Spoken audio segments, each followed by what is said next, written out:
Dear students, सत श्री अकाल। स्वागत है आपका आज की क्लास में। आज अपने कर रहे हैं एल्किल हैलाइड की पोटेशियम साइनाइड के साथ में रिएक्शन। तो देखते हैं ये कैसे होती है। हमारे पास है मेथिल ब्रोमाइड या ब्रोमोमेथेन, रिएक्ट करवा रहे हैं हम किसके साथ में, पोटेशियम साइनाइड के साथ में। तो हमें पता है जो पोटेशियम साइनाइड है इसकी नेचर कैसी होती है बेटे, आयनिक नेचर होती है। ठीक है ना, कैसी नेचर का है ये, कैसी प्रकृति का है, आयनिक नेचर का है। मतलब के ऊपर पॉजिटिव और Cn के ऊपर चार्ज कौन सा है, नेगेटिव चार्ज है। इसका हमें ऑलरेडी पता है कि मैथिल जो ग्रुप है इसके ऊपर पार्शियली पॉजिटिव चार्ज है और जो हैलोजन है इसके ऊपर क्या है, पार्शियली नेगेटिव चार्ज होता है। पॉजिटिव के साथ में चला जाता है कौन सा पार्ट, नेगेटिव वाला, और इस पॉजिटिव के साथ में चला जाता है ये नेगेटिव पार्ट। यानी कि यहां से ये जो अपने पास बी आ रहा है ये निकल जाएगा ब्रोमाइड के रूप में। यानी कि ये तो है निकलने वाला नाभिक स्नेही और ये है कौन, अटैकिंग न्यूक्लियोफाइल या आक्रमणकारी नाभिक स्नेही। तो नाभिक स्नेही जाएगा और उसकी जगह नया नाभिक स्नेही आएगा। तो रिएक्शन जब कंप्लीट होगी तो प्रोडक्ट मिलेगा CH3CN प्लस KBr। इसको अपने बोलते हैं मेथिल साइनाइड या इथेन नाइट्राइल। लेकिन सिलेबस के अंदर सिर्फ इतना ही नहीं है। अब पहली बार हमें उसने दिया है कि हमारा जो प्रोडक्ट है उसको वापस से हमने लेना है किसके रूप में, मेन सबस्ट्रेट के रूप में लेना है। तो नेक्स्ट जो रिएक्शन हमारे पास आ जाती है वो ये है CH3CN, एरो के ऊपर जैसे हमें दे रखा है कंसंट्रेट या सांद्र HCl और यहाँ दे रखा है H2O। मतलब कंसंट्रेट HCl की प्रेजेंस में इसका क्या होता है, आंशिक जल अपघटन होता है। तो मैं यहाँ पे लिख देती हूँ कि इसकी प्रेजेंस में इसका क्या होगा, आंशिक जल अपघटन होगा। और अगर बाय द वे अपने को देता है CH3CN, एरो के ऊपर डाइल्यूट लिख दिया या तनु HCl लिख दिया, यहाँ कंसंट्रेट या सांद्र है और यहाँ डाइल्यूट या तनु लिखा हुआ है। और यहाँ दे रखे हैं कितने मोल, 2 मोल दे रखे हैं। तो ये हो जाएगा पूर्ण जल अपघटन या कंप्लीट हाइड्रोलाइसिस हो जाएगा। तो दोनों के अंदर देखो प्रोडक्ट बिल्कुल ही चेंज हो जाएंगे। कैसे हो जाएंगे, तो उसके लिए देखो यहाँ अपने पास है CH3C ट्रिपल बॉन्ड N, ठीक है, और कंसंट्रेट HCl की प्रेजेंस में यहाँ पर क्या करवा रहे हो, उसका हाइड्रोलाइसिस करवा रहे हो, जल अपघटन करवा रहे हो। एक ही मोल अपने पास वाटर का, तो ऑक्सीजन और इधर आगे दोनों के दोनों हाइड्रोजन, और CH3CONH2 हमारा क्या बन गया, मेन प्रोडक्ट बन गया। तो यहाँ आ गया CH3CONH2, ठीक है। ये बन गया कौन है, सामान्य इसको हम बोल सकते हैं CONH2। कौन सा फंक्शनल ग्रुप है हमारे पास, एमाइड, और पूरा नाम लिखें तो ये हो गया इथेन प्लस एमाइड, इथेनेमाइड। लेकिन जब अपने करवाते हैं डाइल्यूट HCl की प्रेजेंस में इसका हाइड्रोलाइसिस से जल अपघटन करवाएंगे, तो उस कंडीशन के अंदर देखो समझने के लिए इसको थोड़ा सा कि क्या है हमारे पास CH3C ट्रिपल बॉन्ड N है। वाटर के हमने कितने मोल लिए, यहाँ पे 2 मोल ले रखे हैं। अब उनका देखो एडिशन कैसे होता है, हमारे पास 2 मोल है ना, तो सबसे पहले हम पहले वाले को लेंगे। जैसे पहले वाला कैसे जुड़ेगा, वो जुड़ेगा H और O H के रूप में।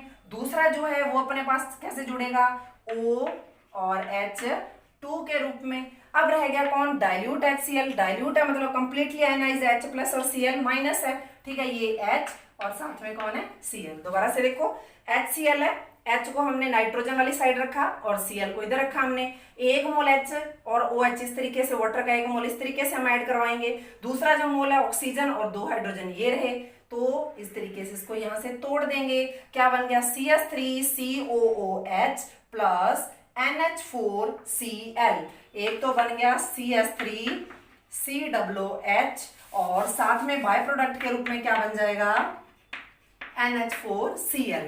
इसका कॉमन नेम हमारे पास होता है एसिटिक अम्ल और इसको हम बोलते हैं अमोनियम क्लोराइड। एसिटिक अम्ल का IUPAC नेम अगर अपने को लिखना हो तो इथेन प्लस ओइक अम्ल क्या बन जाएगा, एथेनोइक अम्ल, ठीक है ना। ये रिएक्शन दोबारा से देख लो, मेथिल साइनाइड कंसंट्रेट HCl की प्रेजेंस में इसका क्या होता है, आंशिक जल अपघटन होता है। जब आंशिक जल अपघटन होगा तो उस कंडीशन में 1 ही मोल जो वाटर का है उसको हमने यहाँ पे ऐड करवा के दिखाया कि जो ऑक्सीजन वाला पार्ट है वो जुड़ेगा कार्बन के साथ में और जो 2 हाइड्रोजन वाला पार्ट है वो जुड़ेगा नाइट्रोजन के साथ में। तो प्रोडक्ट क्या बन गया, CH3CONH2 यानी कि एमाइड बन गया। लेकिन जब अपने डाइल्यूट HCl की प्रेजेंस में इसका क्या करवा रहे हैं, हाइड्रोलाइसिस करवा रहे हैं, जल अपघटन करवाते हैं, तो वो क्या होता है, कंप्लीट हाइड्रोलाइसिस होता है। और उस कंडीशन के अंदर अपने पास जो एडिशन है वो मैंने आपको बता दिया कि कैसे होता है। मतलब यहाँ अपने पास जो कंप्लीट हाइड्रोलाइसिस होगा, पूर्ण जल अपघटन होगा, तो मेन प्रोडक्ट बनता है अम्ल,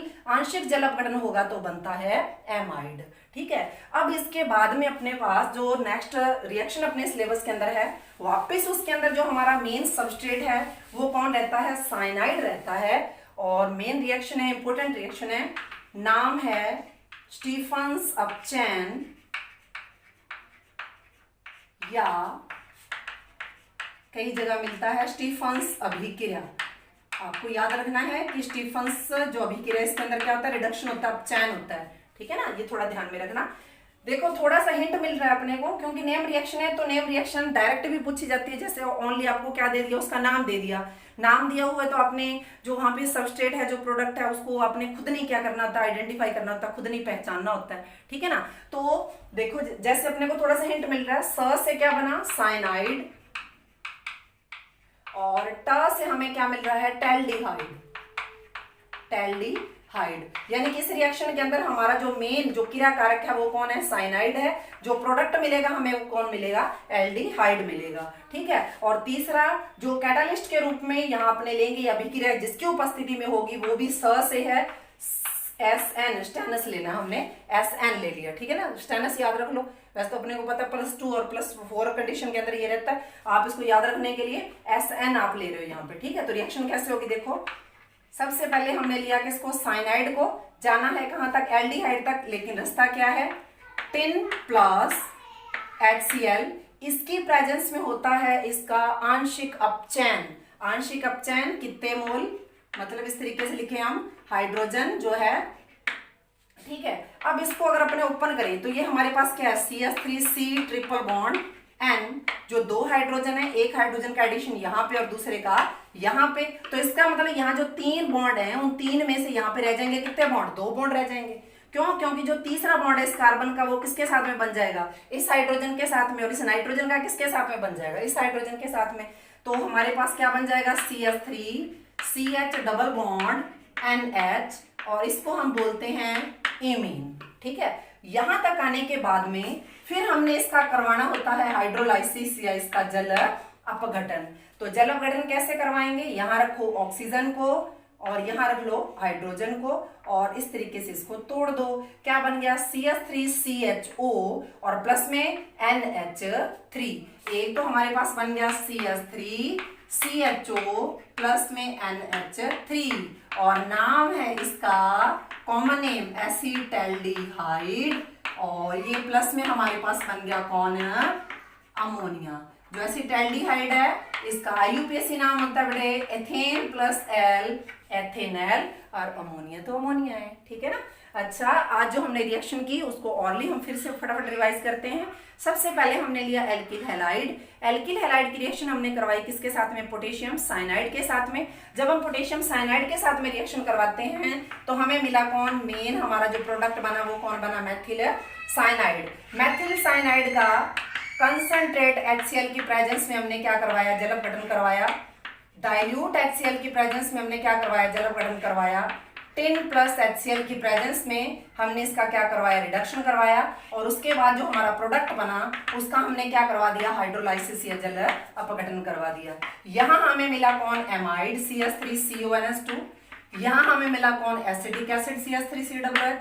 यहाँ हमें कौन मिला, imine CH3Cl double bond NH, और जल अपघटन करवाने पर क्या बना, CH3CHO एल्डिहाइड बना। ठीक है, अब ये देखो ये जो रिएक्शन है ये इस वे में भी आ सकती है, डायरेक्ट नाम भी पूछ सकता है, या जैसे आपको इतना दे करके और यहाँ A दे दे कि आपने A को आइडेंटिफाई करना है, फिर यहाँ पे वाटर मॉलिक्यूल दिखा के यहाँ पे B दे दे कि हाँ भाई यहाँ पे आइडेंटिफाई करो कि क्या बनेगा।